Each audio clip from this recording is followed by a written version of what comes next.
Il y a des histoires que personne ne veut entendre, des souffrances cachées derrière des murs silencieux, des cris étouffés dans l'ombre. Aujourd'hui, je vais vous raconter l'histoire d'une fille qu'on appelle Stella. Une fille oubliée, brisée, utilisée, mais qui n'a jamais cessé de respirer malgré l'enfer. Je m'appelle Stella, et si vous me voyez aujourd'hui encore debout, ce n'est pas parce que ma vie a été douce, mais parce que j'ai survécu à ce que beaucoup n'auraient jamais supporté. J'ai quitté mon village avec l'espoir de trouver une vie meilleure, mais je suis tombée dans une maison où le sourire n'existe pas, une maison dirigée par une femme appelée Dodo, avec son mari Paul. Et leurs enfants Daddy et Coco, une maison qui, au lieu de m'accueillir, m'a enfermée dans une prison sans barreaux, où chaque jour était une punition, chaque nuit une peur, et chaque souffle un combat. Là-bas, dans cette forêt isolée, loin des regards, j'ai appris ce que signifie être traité comme si tu n'étais rien, comme si tu ne méritais même pas de vivre. Mais aujourd'hui, mon histoire ne sera plus silencieuse.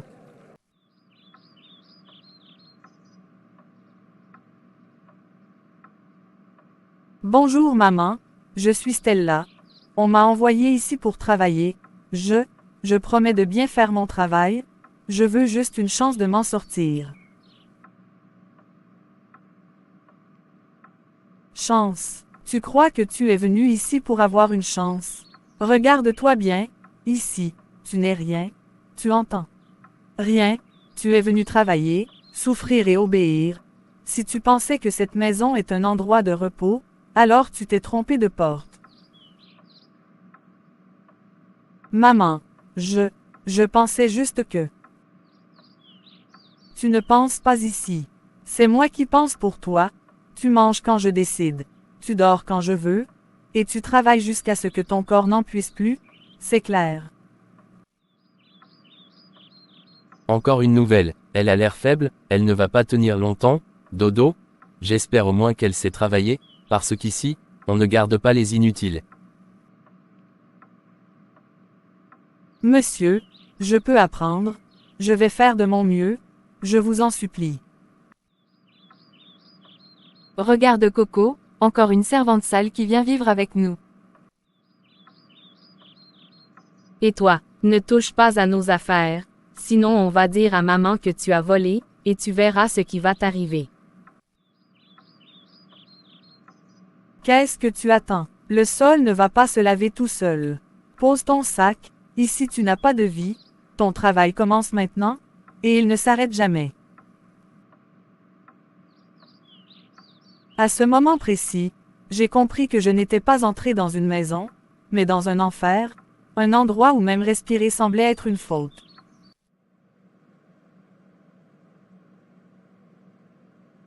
Toute la journée, j'ai travaillé sans m'arrêter, sans manger, sans même m'asseoir, et maintenant, même pour dormir, je n'ai pas de place. Est-ce que c'est vraiment ça, ma vie maintenant?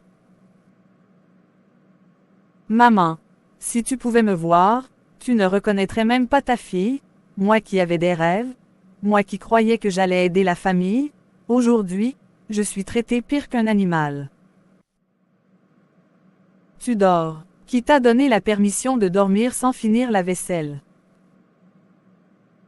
Pardon maman, je pensais que j'avais fini. Je suis très fatiguée.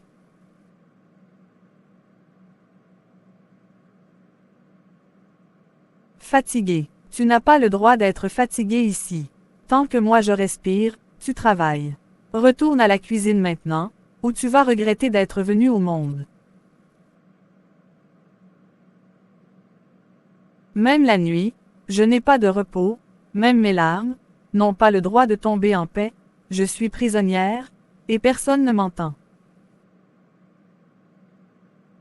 Seigneur, si tu existes, regarde-moi, parce que moi, je suis en train de disparaître, doucement, dans cette maison. Si tu veux, la suite devient encore.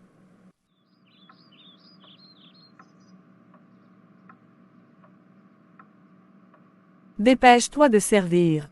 Tu es lente comme si tu étais malade, ou peut-être que tu fais semblant pour ne pas travailler. Ici, on ne nourrit pas les paresseux.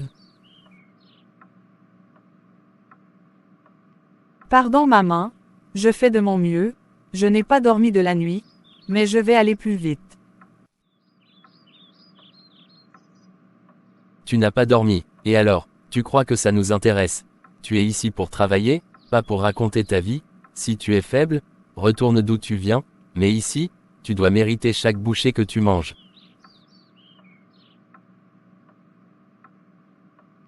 Regarde c'est eux que tu as fait. Tu casses mes affaires maintenant. Après tout ce que je fais pour toi, voilà comment tu me remercies. Pardon maman, je ne l'ai pas fait exprès, mes mains tremblaient, je suis désolée, je vous en supplie. Elle pleure encore, elle fait toujours ça, comme si ça allait nous toucher. Qu'elle veut qu'on la prenne en pitié. Mais ici, personne ne s'intéresse à elle, elle n'est rien. Mets-toi à genoux, et ramasse ça, avec tes mains, chaque morceau, et fais attention, si tu te coupes, tu continues quand même, parce que ta douleur ne vaut rien ici. Même mon sang, ne les touche pas, même ma douleur, ne compte pas, je suis là, devant eux, mais pour eux, je n'existe pas. Dépêche-toi, ton sang va salir le sol, et après tu devras encore nettoyer. Est-ce que quelqu'un, quelque part, peut voir ce que je vis, ou est-ce que je vais mourir ici, sans que personne ne sache?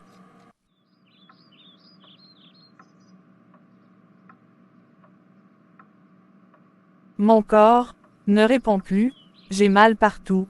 Ma tête tourne, j'ai l'impression que je vais tomber, mais même comme ça, je sais que je n'ai pas le droit de m'arrêter, parce qu'ici, être malade, c'est comme commettre un crime. Qu'est-ce que tu fais assise? Tu es devenue une reine maintenant. Pendant que moi je dois tout gérer, toi tu te reposes comme si tu étais invitée ici.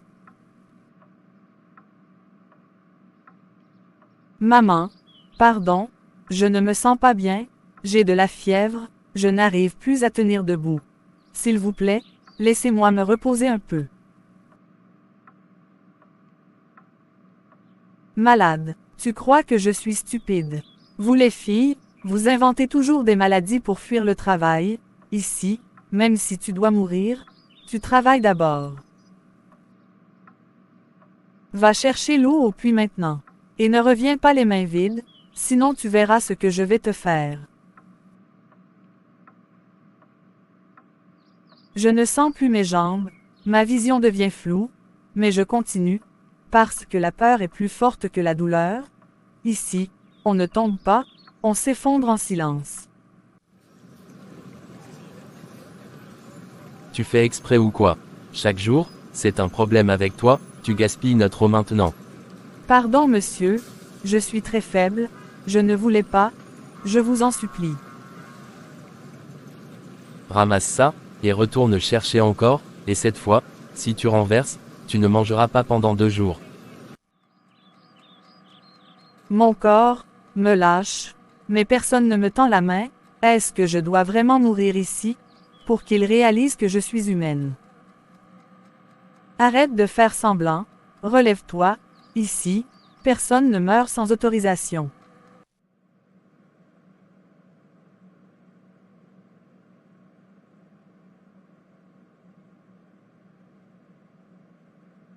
Je n'entends plus rien, mon corps est froid, mes yeux refusent de s'ouvrir. Est-ce que c'est ça, la fin de mon histoire? Mourir loin de tout, sans amour, sans voix, comme si je n'avais jamais existé.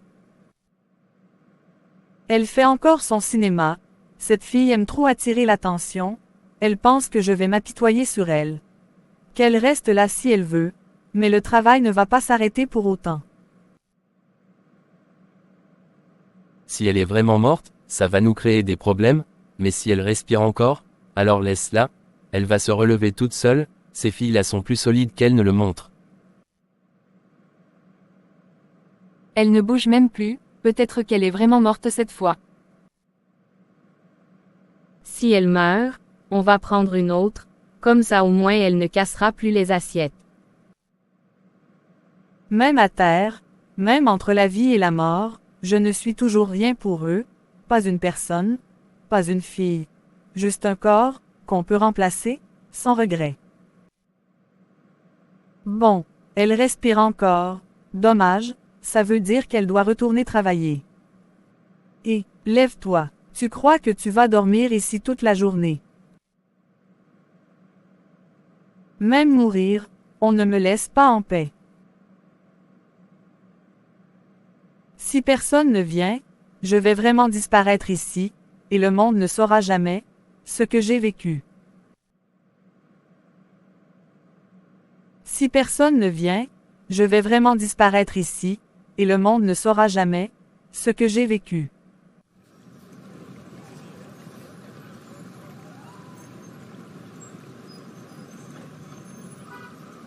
Mais, qu'est-ce que je vois là? Cette enfant est brûlante de fièvre, son corps est couvert de fatigue, ses yeux sont vides, depuis combien de temps elle est dans cet état?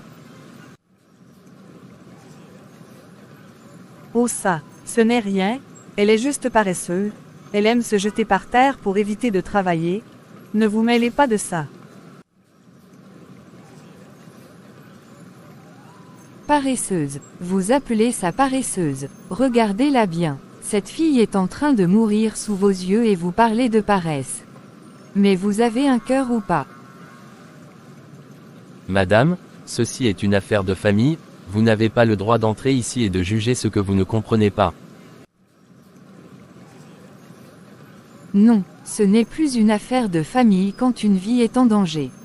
Ce n'est plus privé quand une personne est traitée comme un animal.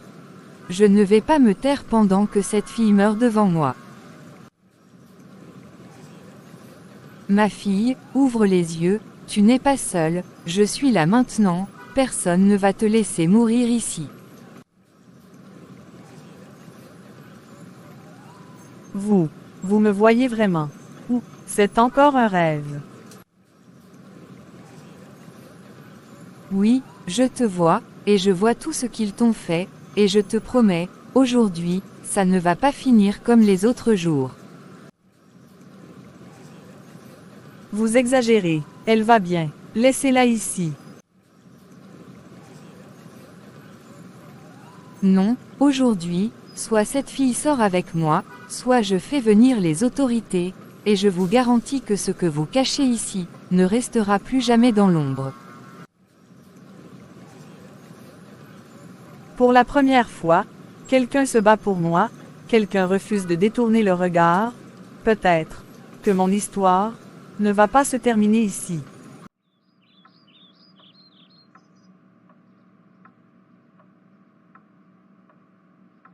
Ça suffit, cette fois, c'est terminé, cette fille ne passera pas une minute de plus dans cette maison, pas après tout ce que j'ai vu, pas après tout ce qu'elle a enduré en silence, aujourd'hui, elle part avec moi, et vous n'allez rien faire pour l'en empêcher. Tu ne peux pas faire ça. Elle nous appartient, elle travaille pour nous. Tu n'as aucun droit de venir la prendre comme ça.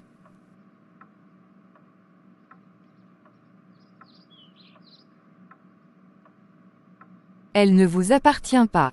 Ce n'est pas un objet, ce n'est pas un animal, c'est un être humain, et ce que vous avez fait ici, n'est pas du travail, c'est de la maltraitance, et ça se paye. Dodo, laisse, ça peut nous créer des problèmes.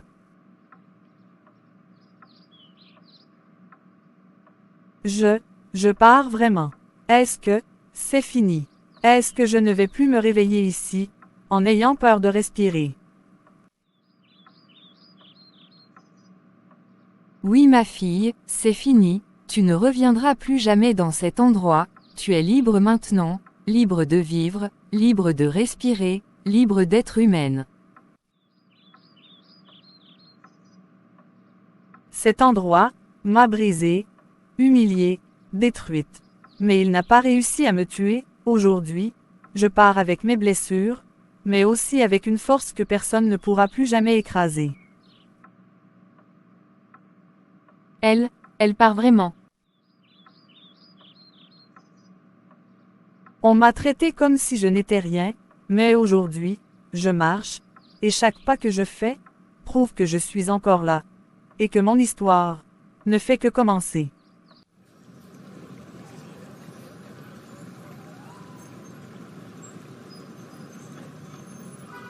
Le même endroit, les mêmes murs, mais aujourd'hui, ce n'est plus la même fille qui revient. Celle qui tremblait, qui pleurait, qui avait peur de respirer. Cette fille est morte ici, et celle qui se tient debout maintenant, est née de la douleur. Bonjour, vous cherchez quelqu'un? Oui, je cherche une femme qui m'a brisée, humiliée, affamée. Une femme qui m'a regardé tomber sans jamais tendre la main. Cette femme, c'est vous. Stella, c'est toi. Impossible, tu étais presque morte. Oui, j'étais presque morte, mais vous avez oublié une chose, quand quelqu'un survit à l'enfer, il ne revient jamais faible, il revient transformé. C'est vraiment elle.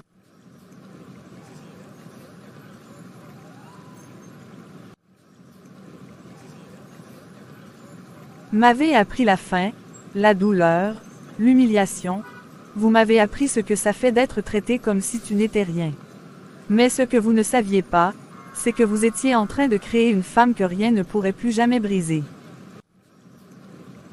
Aujourd'hui, je ne suis plus la fille qui demandait à manger, aujourd'hui, je peux nourrir des dizaines de personnes. Je ne suis plus celle qui dormait au sol, aujourd'hui, j'ai un toit que personne ne peut m'enlever. Stella, je ne savais pas, pardon, si je pouvais revenir en arrière. Non, tu savais, tu voyais, tu entendais, mais tu as choisi d'être cruel, alors aujourd'hui, je ne suis pas venu pour me venger avec la haine. Je suis venu pour te montrer que même ce que tu as essayé de détruire, Dieu l'a relevé. Tu m'as vu tomber à tes pieds, aujourd'hui, regarde-moi partir sans jamais me retourner, parce que ma valeur ne sera plus jamais décidée par toi. Ne méprise jamais quelqu'un dans sa souffrance, parce que tu ne sais jamais, si demain, cette même personne ne reviendra pas, plus forte que tout ce que tu peux imaginer. Je m'appelle Stella, et pendant longtemps, ce nom n'avait aucune valeur, personne ne le prononçait avec respect, personne ne voyait la fille derrière les larmes, j'étais là, mais j'étais invisible. On m'a donné du travail, mais on m'a volé ma dignité, on m'a donné un toit, mais on m'a enlevé le droit de respirer. Chaque jour était une épreuve, chaque nuit une prière silencieuse, parce que même pleurer devenait un luxe que je ne pouvais pas me permettre. J'ai connu la faim, pas seulement celle du ventre, mais celle du cœur, celle d'un regard gentil, d'une parole douce, d'une main tendue, mais il n'y avait rien, juste le froid, la peur et le silence. On m'a humiliée, cassée, réduite à rien, au point où même moi, j'ai commencé à croire que je ne valais rien, que ma vie n'avait aucun sens, que je méritais tout ce que je subissais. Mais au fond de moi, il y avait encore une petite voix, une voix faible, presque éteinte, qui refusait de mourir, qui me disait « Stella, tiens encore, un jour, tout ça aura un sens. » Et aujourd'hui, je suis là, debout, pas parce que je n'ai jamais chuté, mais parce que j'ai refusé de rester à terre, pas parce que je n'ai jamais été brisée, mais parce que j'ai décidé de me reconstruire. Je ne suis plus la fille qui pleurait en silence, je suis la femme qui parle, qui avance, qui pardonne, mais qui n'oublie jamais d'où elle vient, et si mon histoire peut toucher ne serait-ce qu'une seule personne, alors toute ma douleur n'aura pas été vaine. Et vous, si c'était vous à ma place, après toute cette souffrance, ces humiliations et ces blessures profondes, est-ce que vous auriez trouvé la force de pardonner, ou vous seriez parti sans jamais vous retourner? Dites-moi sincèrement en commentaire, vous auriez fait quoi à ma place? Abonnez-vous pour ne rien rater, parce que chaque histoire a une leçon, et chaque douleur peut devenir une force. Que le Seigneur vous bénisse abondamment, merci du fond du cœur.